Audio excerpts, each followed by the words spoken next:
de Amicitia, a short story by Somerset Maugham. 1. They were walking home from the theatre. "Well, Mr. White," said Valentia, "I think it was just fine." "It was magnificent," replied Mr. White. And they were separated for a moment by the crowd, streaming up from the Francais towards the opera and the boulevards. "I think, if you don't mind," she said, "I'll take your arm, so that we shouldn't get lost."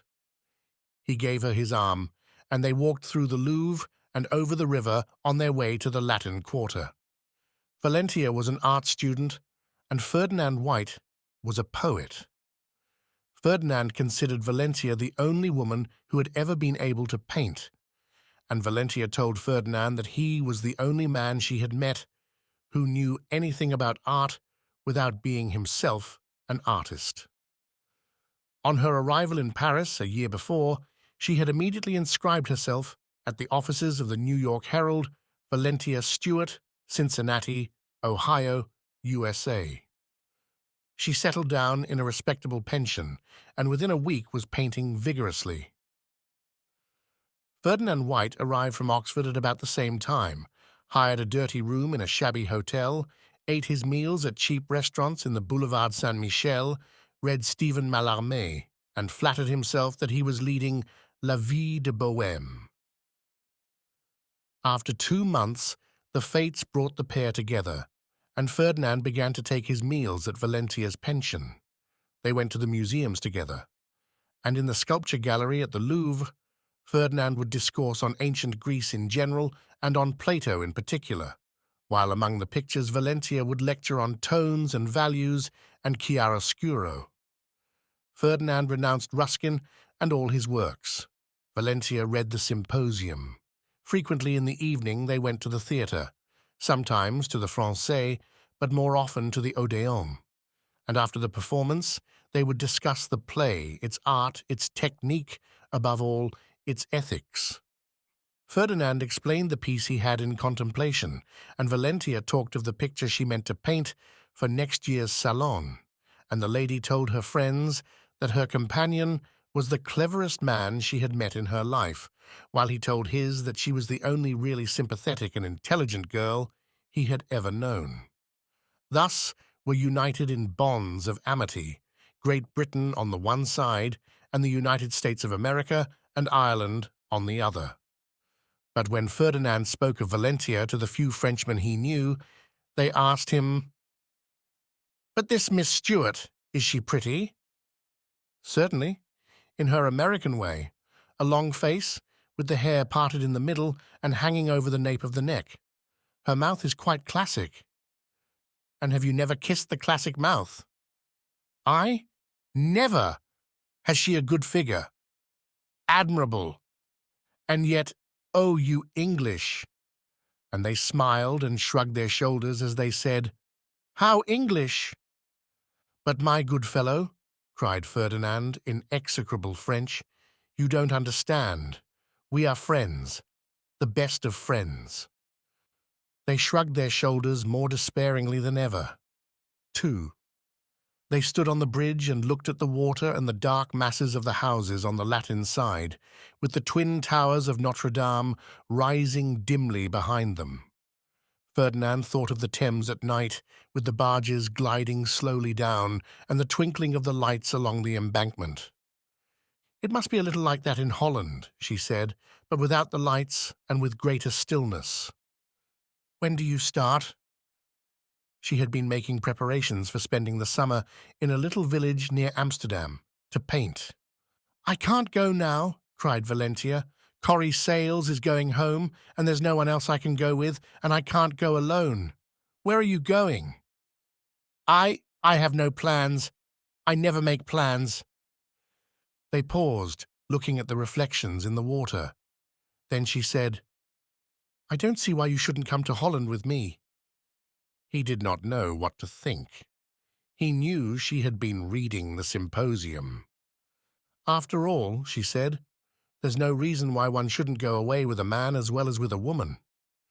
His French friends would have suggested that there were many reasons why one should go away with a woman rather than a man. But like his companion, Ferdinand looked at it in the light of pure friendship. When one comes to think of it, I really don't see why we shouldn't.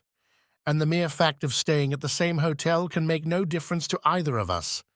We shall both have our work, you your painting, and I my play. As they considered it, the idea was distinctly pleasing. They wondered that it had not occurred to them before. Sauntering homewards, they discussed the details, and in half an hour had decided on the plan of their journey, the date, and the train. Next day, Valentia went to say goodbye to the old French painter, whom all the American girls called Popper. She found him in a capacious dressing gown, smoking cigarettes. "Well, my dear," he said, "what news?" "I'm going to Holland to paint windmills." "A very laudable ambition. With your mother?" "My good Popper, my mother's in Cincinnati. I'm going with Mr. White." "With Mr. White?" He raised his eyebrows. "You are very frank about it." "Why, what do you mean?" He put on his glasses and looked at her carefully. "Does it not seem to you a rather curious thing for a young girl of your age to go away with a young man of the age of Mr. Ferdinand White?" "Good gracious me! One would think I was doing something that had never been done before." "Oh, many a young man has gone travelling with a young woman, but they generally start by a night train and arrive at the station in different cabs." "But surely, Popper, you don't mean to insinuate Mr. White and I are going to Holland as friends?" "Friends?" He looked at her more curiously than ever. "One can have a man friend as well as a girlfriend," she continued, "and I don't see why he shouldn't be just as good a friend. The danger is that he become too good." "You misunderstand me entirely, Popper. We are friends, and nothing but friends." "You are entirely off your head, my child." "Ah, you're a Frenchman. You can't understand these things. We are different. I imagine that you are human beings, even though England and America, respectively, had the intense good fortune of seeing your birth. We're human beings, and more than that, we're 19th century human beings. Love is not everything. It is a part of one, perhaps the lower part, an accessory to man's life, needful for the continuation of the species." "You use such difficult words, my dear." "There is something higher and nobler and purer than love. There is friendship. Ferdinand White is my friend. I have the amplest confidence in him. I am certain that no unclean thought has ever entered his head." She spoke quite heatedly, and as she flushed up, the old painter thought her astonishingly handsome. Then she added, as an afterthought, "We despise passion. Passion is ugly. It is grotesque." The painter stroked his imperial and faintly smiled. "My child, you must permit me to tell you that you are foolish. Passion is the most lovely thing in the world. Without it, we should not paint beautiful pictures. It is passion that makes a woman of a society lady. It is passion that makes a man even of an art critic." "We do not want it," she said. "We worship Venus Urania. We are all spirit and soul. You have been reading Plato. Soon you will read Zola." He smiled again and lit another cigarette. "Do you disapprove of my going?" she asked, after a little silence. He paused and looked at her. Then he shrugged his shoulders. "On the contrary, I approve. It is foolish, but that is no reason why you should not do it. After all, folly is the great attribute of man. No judge is as grave as an owl. No soldier fighting for his country flies as rapidly as the hare. You may be strong, but you are not so strong as a horse. You may be gluttonous, but you cannot eat like a boa constrictor. But there is no beast that can be as foolish as man. And since one should always do what one can do best, be foolish. Strive for folly above all things. Let the height of your ambition be the pointed cap with the golden bells. So, underscore bon voyage. I will come and see you off tomorrow." The painter arrived at the station with a box of sweets, which he handed to Valentia with a smile. He shook Ferdinand's hand warmly and muttered under his breath, "Silly fool! He's thinking of friendship too." Then, as the train steamed out, he waved his hand and cried, "Be foolish! Be foolish!" He walked slowly out of the station and sat down at a cafe. He lit a cigarette and, sipping his absinthe, said, "Imbeciles." 3. They arrived at Amsterdam in the evening, and after dinner gathered together their belongings and crossed the IJ as the moon shone over the waters. Then they got into the little steam tram and started for Monnikendam. They stood side by side on the platform of the carriage and watched the broad meadows bathed in moonlight, the formless shapes of the cattle lying on the grass, and the black outlines of the mills. They passed by a long, sleeping canal, and they stopped at little, silent villages. At last they entered the dead town, and the tram put them down at the hotel door. Next morning, when she was half-dressed, Valentia threw open the window of her room and looked out into the garden. Ferdinand was walking about, dressed as befitted the place and season, in flannels, with a huge white hat on his head. She could not help thinking him very handsome, and she took off the blue skirt she had intended to work in and put on a dress of muslin all bespattered with coloured flowers, and she took in her hand a flat straw hat with red ribbons. "You look like a Dresden shepherdess," he said as they met. They had breakfast in the garden beneath the trees, and as she poured out his tea she laughed, and with the American accent which he was beginning to think made English so harmonious, said, "I reckon this about takes the shine out of Paris." They had agreed to start work at once, losing no time, for they wanted to have a lot to show on their return to France, that their scheme might justify itself. Ferdinand wished to accompany Valentia on her search for the picturesque, but she would not let him. So after breakfast he sat himself down in the summer-house and spread out all round him his nice white paper, lit his pipe, cut his quills, and proceeded to the evolution of a masterpiece. Valentia tied the red strings of her sunbonnet under her chin, selected a sketchbook, and sallied forth. At luncheon they met, and Valentia told of a little bit of canal, with an old windmill on one side of it, which she had decided to paint, while Ferdinand announced that he had settled on the names of his dramatis personae. In the afternoon they returned to their work, and at night, tired with the previous day's travelling, went to bed soon after dinner. So passed the second day, and the third day, and the fourth, till the end of the week came, and they had worked diligently. They were both of them rather surprised at the ease with which they became accustomed to their life. "How absurd all this fuss is," said Valentia, "that people make about the differences of the sexes. I am sure it is only habit." "We have ourselves to prove that there is nothing in it," he replied. "You know, it is an interesting experiment that we are making." She had not looked at it in that light before. "Perhaps it is. We may be the forerunners of a new era, the Edisons of a new communion. I shall write and tell Monsieur Rollo all about it." Nana, in the course of the letter, she said, "Sex is a morbid instinct. Out here in the calmness of the canal and the broad meadows, it never enters one's head. I do not think of Ferdinand as a man." She looked up at him as she wrote the words. He was reading a book, and she saw him in profile, with the head bent down. Through the leaves the sun lit up his face with a soft light that was almost green, and it occurred to her that it would be interesting to paint him. "I do not think of Ferdinand as a man. To me he is a companion. He has a wider experience than a woman, and he talks of different things. Otherwise I see no difference. On his part, the idea of my sex never occurs to him, and far from being annoyed as an ordinary woman might be, I am proud of it. It shows me that when I chose a companion, I chose well. To him I am not a woman, I am a man. And she finished with a repetition of Ferdinand's remark. We are the Edisons of a new communion.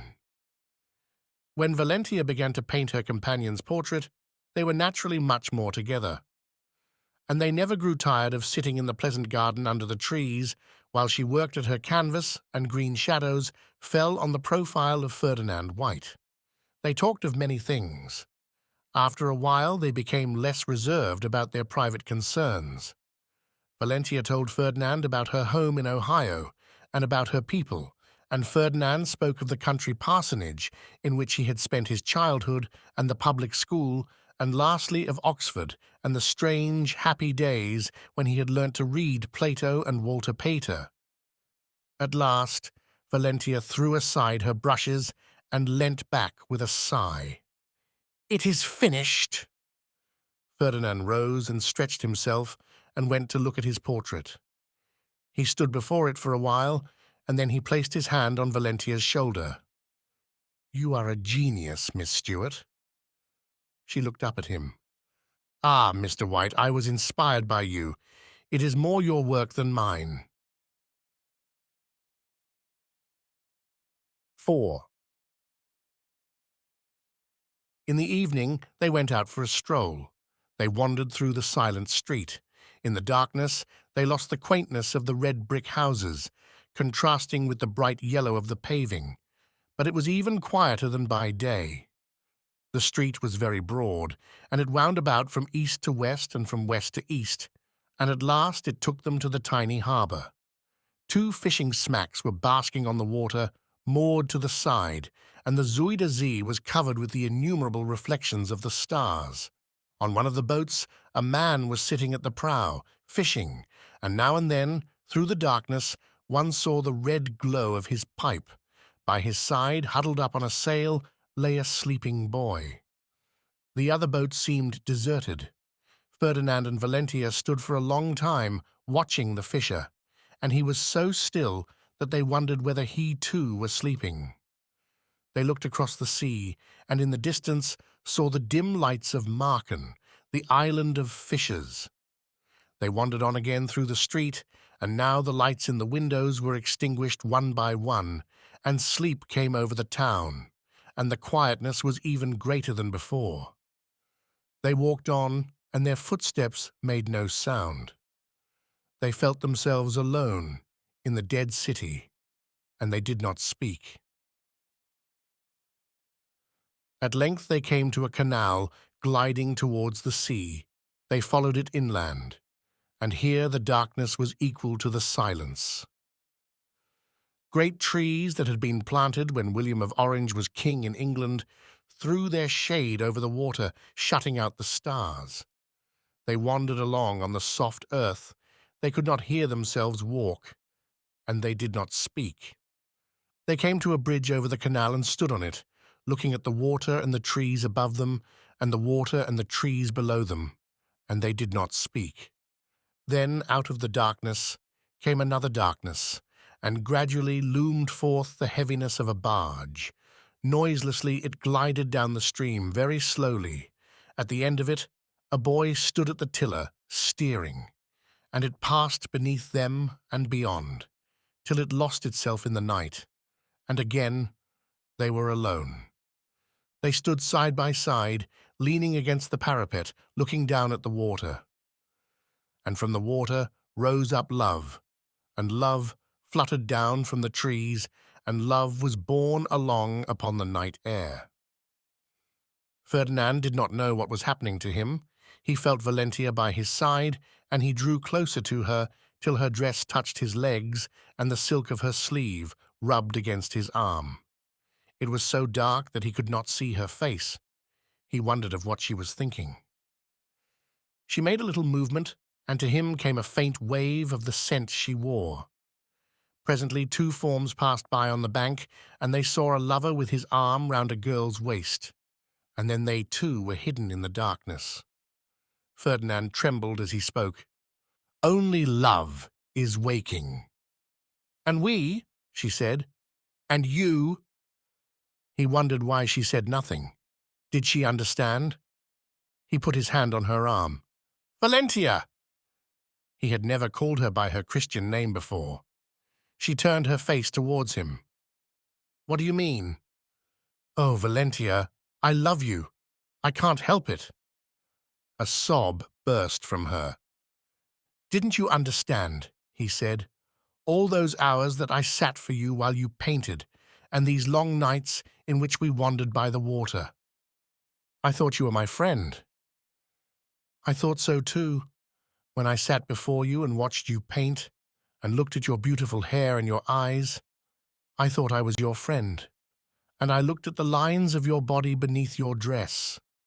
And when it pleased me to carry your easel and walk with you, I thought it was friendship.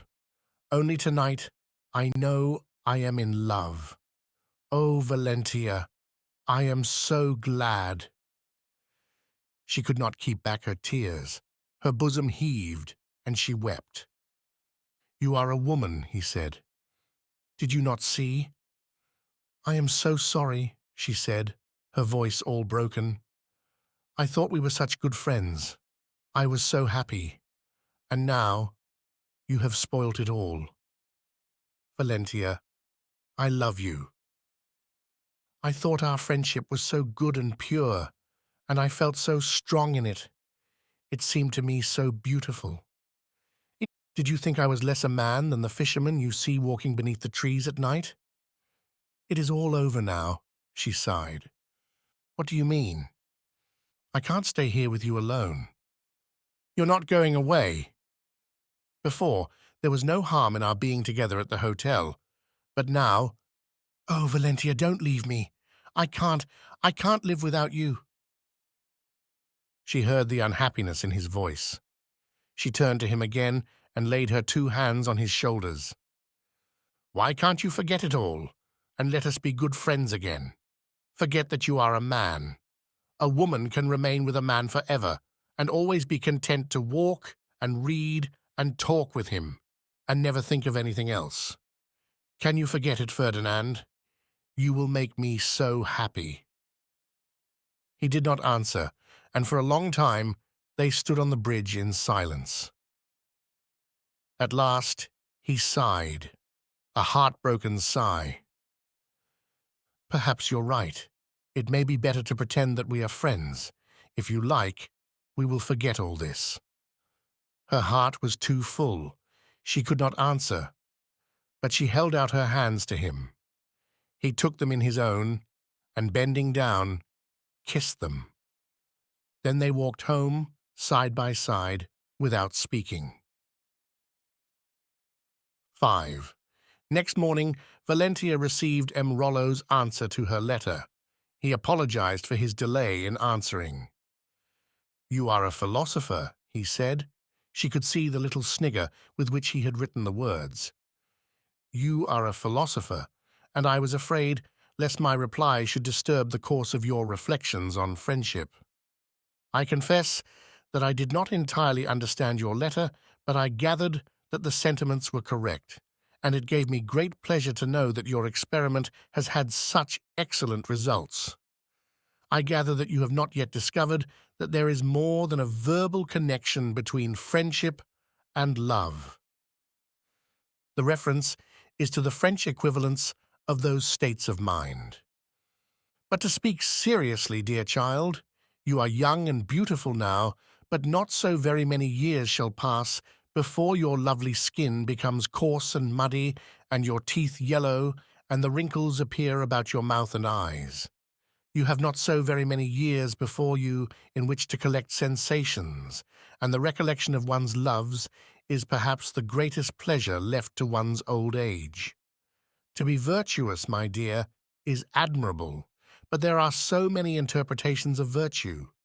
For myself, I can say that I have never regretted the temptations to which I succumbed, but often the temptations I have resisted. Therefore, love, love, love. And remember that if love at 60 in a man is sometimes pathetic, in a woman at 40 it is always ridiculous. Therefore, take your youth in both hands and say to yourself, life is short, but let me live before I die. She did not show the letter to Ferdinand. Next day it rained. Valentia retired to a room at the top of the house and began to paint, but the incessant patter on the roof got on her nerves. The painting bored her, and she threw aside the brushes in disgust. She came downstairs and found Ferdinand in the dining room, standing at the window looking at the rain. It came down in one continual steady pour, and the water ran off the raised brickwork of the middle of the street to the gutters by the side, running along in a swift and murky rivulet. The red brick of the opposite house looked cold and cheerless in the wet. He did not turn or speak to her as she came in. She remarked that it did not look like leaving off. He made no answer. She drew a chair to the second window and tried to read, but she could not understand what she was reading. And she looked out at the pouring rain and the red brick house opposite. She wondered why he had not answered. The innkeeper brought them their luncheon. Ferdinand took no notice of the preparations. "Will you come to luncheon, Mr. White?" she said to him. "It is quite ready." "I beg your pardon," he said gravely as he took his seat. He looked at her quickly, and then immediately dropping his eyes, began eating. She wished he would not look so sad. She was very sorry for him. She made an observation, and he appeared to rouse himself. He replied, and they began talking, very calmly and coldly, as if they had not known one another 5 minutes. They talked of art with the biggest of A's, and they compared Dutch painting with Italian. They spoke of Rembrandt and his life. "Rembrandt had passion," said Ferdinand bitterly, "and therefore he was unhappy. It is only the sexless, passionless creature, the block of ice, that can be happy in this world." She blushed and did not answer. The afternoon Valentia spent in her room, pretending to write letters, and she wondered whether Ferdinand was wishing her downstairs. At dinner, they sought refuge in abstractions. They talked of dikes and windmills and cigars, the history of Holland and its constitution, the Constitution of the United States, and the edifying spectacle of the politics of that blessed country. They talked of political economy and pessimism and cattle-rearing, the state of agriculture in England, the foreign policy of the day, anarchism, the President of the French Republic. They would have talked of bimetallism if they could.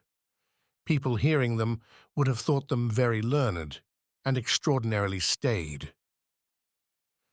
At last they separated, and as she undressed, Valentia told herself that Ferdinand had kept his promise.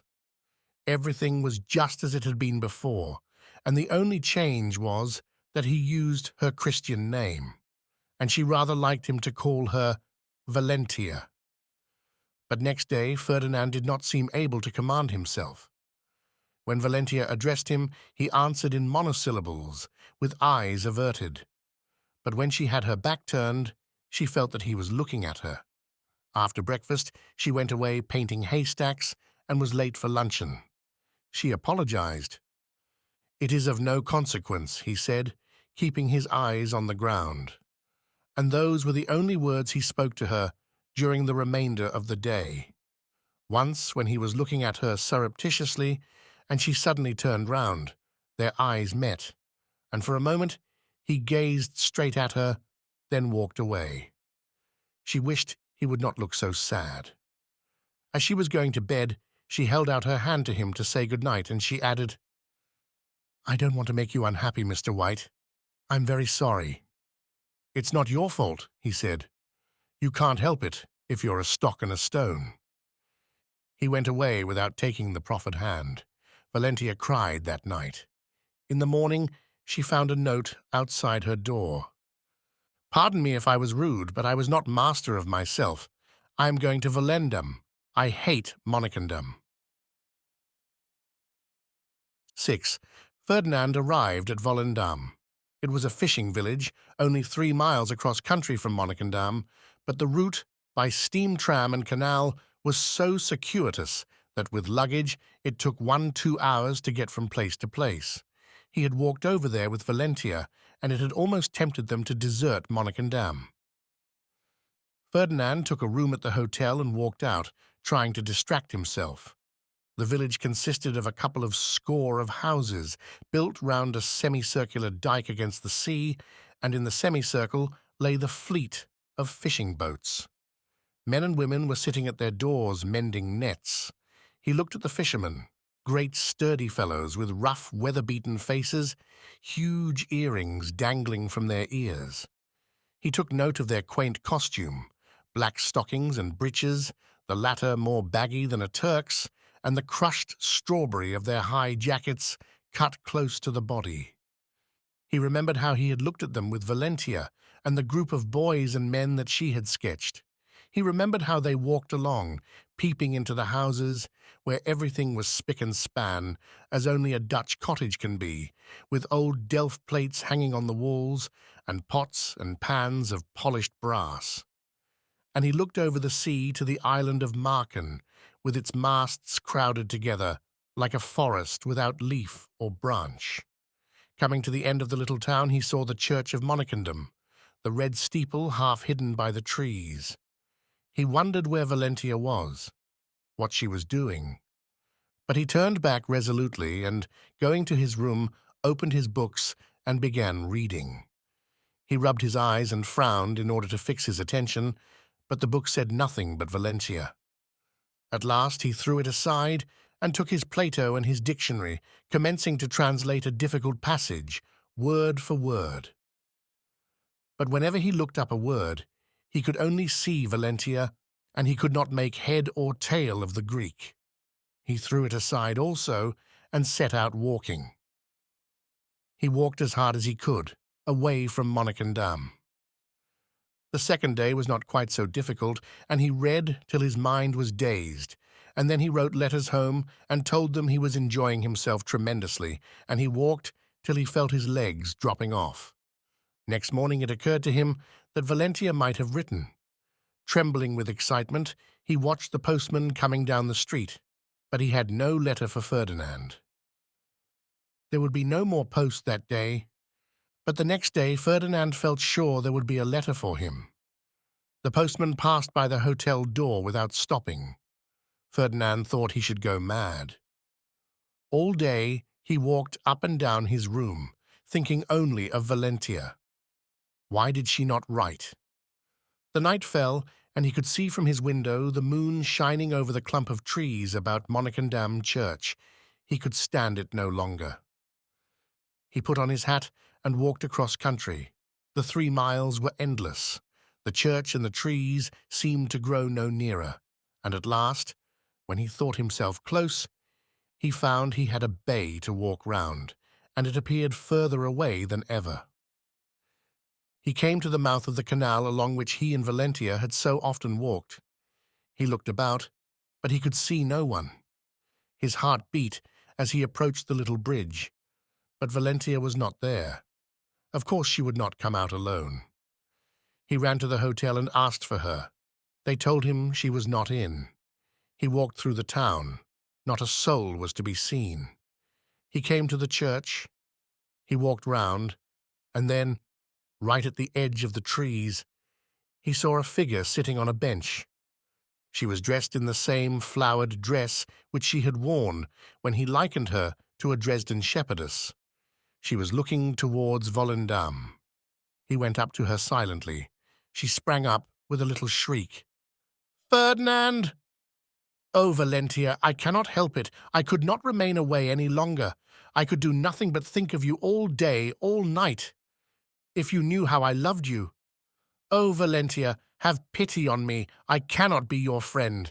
It's all nonsense about friendship. I hate it. I can only love you. I love you with all my heart and soul, Valentia." She was frightened. "Oh, how can you stand there so coldly and watch my agony? Don't you see? How can you be so cold?" "I am not cold, Ferdinand," she said, trembling. "Do you think I have been happy while you were away?"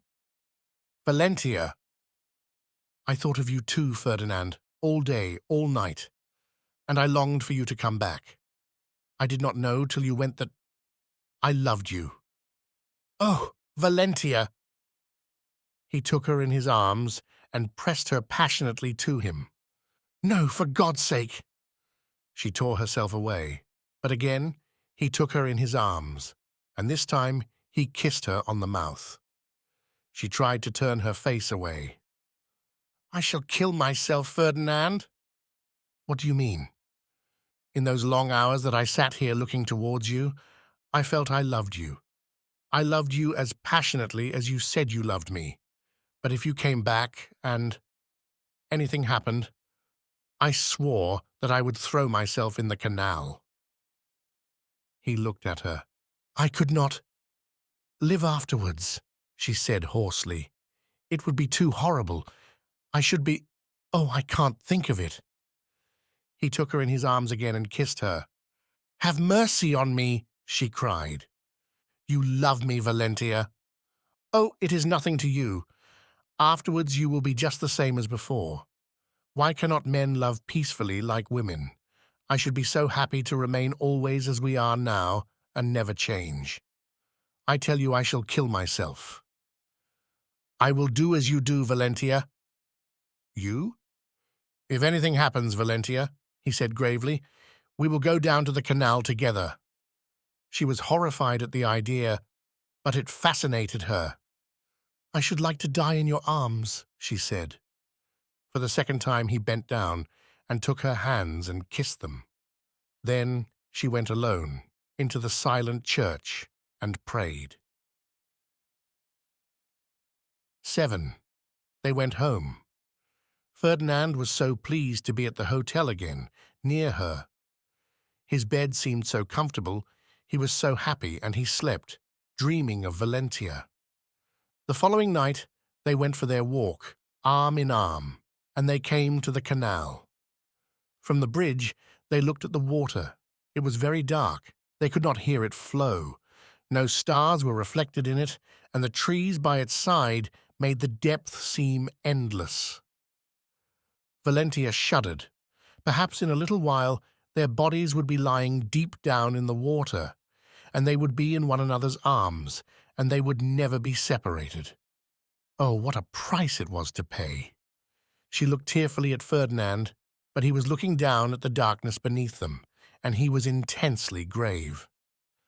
And they wandered there by day and looked at the black reflection of the trees, and in the heat it seemed so cool and restful. They abandoned their work. What did pictures and books matter now? They sauntered about the meadows, along shady roads. They watched the black and white cows sleepily browsing, sometimes coming to the water's edge to drink and looking at themselves, amazed. They saw the huge-limbed milkmaids come along with their little stools and their pails, deftly tying the cow's hind legs that it might not kick, and the steaming milk frothed into the pails and was poured into huge barrels, and as each cow was freed, she shook herself a little and recommenced to browse. And they loved their life as they had never loved it before. One evening they went again to the canal and looked at the water, but they seemed to have lost their emotions before it. They were no longer afraid. Ferdinand sat on the parapet, and Valentia leaned against him. He bent his head so that his face might touch her hair. She looked at him and smiled, and she almost lifted her lips. He kissed them. "Do you love me, Ferdinand?" He gave the answer without words. Their faces were touching now, and he was holding her hands. They were both very happy. "You know, Ferdinand," she whispered, "we are very foolish." "I don't care. Monsieur Rollo said that folly was the chief attribute of man." "What did he say of love?" "I forget." Then, after a pause, he whispered in her ear, "I love you." And she held up her lips to him again. "After all," she said, "we're only human beings. We can't help it. I think—" She hesitated. What she was going to say had something of the anti-climax in it. "I think it would be very silly if we threw ourselves in the horrid canal." "Valentia, do you mean—" She smiled charmingly as she answered, "What you will, Ferdinand. Again, he took both her hands and, bending down, kissed them. But this time, she lifted him up to her and kissed him on the lips. 8. One night after dinner, I told this story to my aunt. "But why on earth didn't they get married?" she asked when I had finished. "Good heavens," I cried. "It never occurred to me." "Well, I think they ought," she said. "Oh, I have no doubt they did. I expect they got on their bikes and rode off to the consulate at Amsterdam there and then. I'm sure it would have been his first thought." "Of course, some girls are very queer," said my aunt.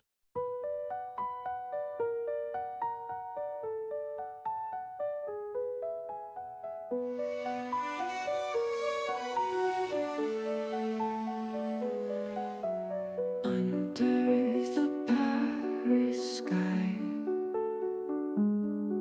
soft whispers in the night, stars gently passing by, holding you so tight. By the sand we roam, city lights aglow. With you I feel at home. Our love begins to grow. Oh la la, mon amour. Underneath the moon, every kiss a sweet allure in our Parisian tune. Cobblestone paths we tread, hand in hand we sway. Love stories gently spread in this evening's play. Cobblestone paths we tread, hand in hand we sway. Love stories gently spread in this evening's play.